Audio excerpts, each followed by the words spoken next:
Hi guys, I'm Tess, and I'm the leader on the youth force, and I have with me the man himself right here. So you want to introduce yourself? Atiba Lions, head coach of the Sheffield Sharks. He's bigger than that. He's not even introducing himself, but he's like the best coach Sheffield has got. He's a giant. He's like Goliath. He's a big guy, and he's a sick coach. Yeah, so he's a good person. Forget even the coach, but he's a good person as a human being. He's like my big brother, and so that's him. He's putting himself down. But yeah, before I go into the questions about the thing, how do you feel about the COVID now dying down and you getting actually to see your players enjoy themselves, actually try some things that now they wouldn't have tried before? How does that make you feel? Yeah, it's enjoyable to see the team camaraderie because guys can go out before and after and hang out. I think last year a lot of it had to be created during practice and training. Yeah.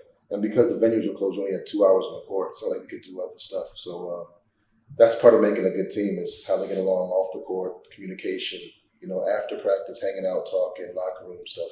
Yes. So having that this year, you can kind of takes the pressure off me trying to create those times, or the club try to create team nights where the players organically now can get to know each other, be friends, and iron out any issues. Beautiful, didn't you? You have that connection off the pitch. He'll be better on the pitch as well. So yeah, that's 100%. But yeah, on a different note, so have you had your vaccine?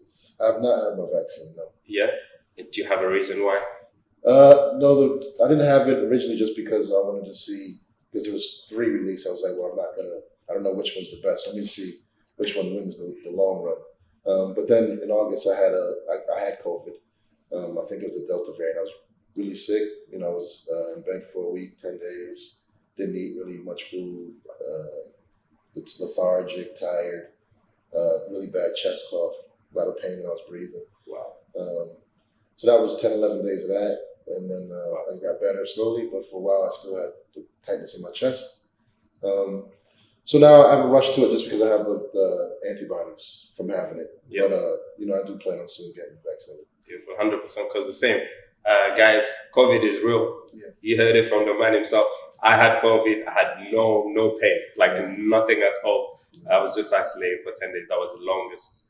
And but yeah, same. I haven't even been vaccinated as well, just like you. I want to know more. Yeah. I want to be able to find out a lot more things just before I jump into it, because I'm not the kind of guy that follows the crowd. I'm always going a different way. So the same with this, I'm not just going to jump in straight away, but I want to be able to find out.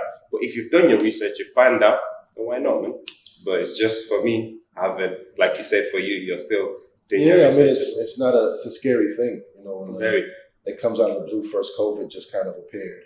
And then all of a sudden, 6 months they have a vaccine and they've researched it and studied it. You kind of think, well, that doesn't make sense. Because you usually can't do anything for 10, 15 years. Yeah. But on the other hand, they say they've had the research and the studies and they have the science behind it. And, it's a tough position to put young people in. Yeah, 100%. 100%. Because that's why we're doing this kind of thing, because we want to hear from different kind of people. We want to also hear from the expert, because that's the last video we did. Was with the experts, and they were like, they've been doing this research for a long time, but that's why now it happened. Now they're changing up some of the things and tightening up. And we want to hear from the people that people can relate to as well. Not everyone can relate to everybody. Yeah. Like different people can relate to different people. So that's why we're doing this. My next question for you is about the testing. So how often do you actually do the test? We test once a week here as a club and league. Possibly more, depending on the amount of games we have. We may test more, but at least once a week. At least once a week. Yeah. Beautiful. Same because for my workplace as well, we'll have to do like at least once a week, but 2 times if you can. Yeah. Just as more often as you can, because most of the time, like your boy Aaron was saying, how sometimes you don't even know, you can't even see them. Yeah. You'll be fine, but then you got the COVID. That's the scary part about it. Yeah, for sure. 100%, man.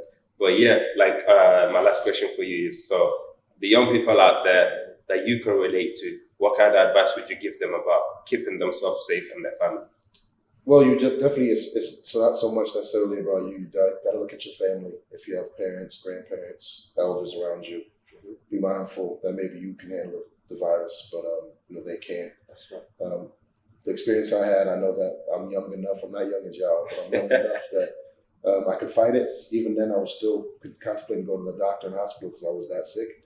I didn't, but if I was older and more at risk, I probably would have had to have. So be mindful of people around you. It's it's not cool just to say I'm not doing this because I don't think so without educating yourself and then making a decision based on knowledge rather than just being suspect of what's being told to you. Because you got to protect your family. Yes, 100%.